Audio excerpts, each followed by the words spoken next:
আসসালামু আলাইকুম, আশা করি সবাই ভালো আছেন। আজকে দেখাবো আপনাদের ঝুঁকি বাটন মেশিন।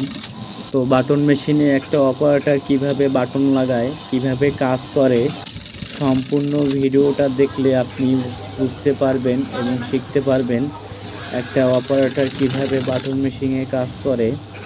তো আজকে দেখাবো আপনাদের যে আমাদের এই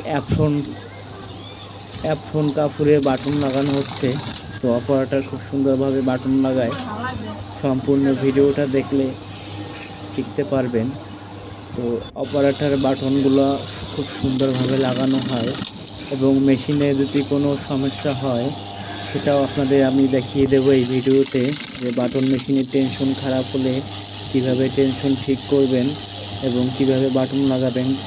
এবং বাটনগুলো খুব সুন্দরভাবে বসাতে হবে, যেমন রেলের সাথে বাটনের সাথে যদি সিধা সমান না থাকে তাহলে সুতা কেটে যাবে, বাটন ভেঙে যাবে। বাটনের সিধা এবং নেটেল বরাবর থাকতে হবে এবং এই বাটনগুলো ছোট বড় হয়, এই ছোট বড় টাইমিং সুন্দরভাবে করতে হয়। দেখুন, এইভাবে যদি বাটনের সুতা বের হয়ে যায় তাহলে হালকা টেনশন একটু টাইট দিবেন, তাহলে ঠিক হয়ে যাবে। এই সুতাটা, বাড়তি সুতাটা আর থাকবে না। তো এখানে অপারেটর কাজ করে।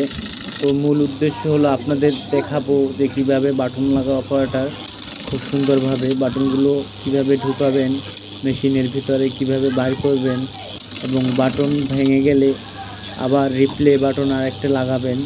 তো এটা হলো বাংলা মেশিন।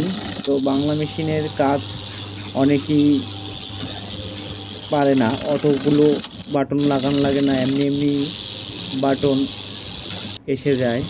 তো এই যে দেখতেছেন মেশিনের ক্যাচাল, তো এটা হলো বাংলা মেশিনের ক্যাচাল। তো অটো মেশিনের ক্যাচালের সাথে এমনি এমনি বাটন লেগে যায়। দেখেন, এই যে অপারেটর বাটন ভেঙে যাওয়ার পরে দেখেন সুতা কাটার সমস্যা দেখা দেয়। তো বাটন যখন ভেঙে যাবে, বাটনটা সঠিকভাবে লাগাবেন, তাহলে আর বাটন ভাঙবে না।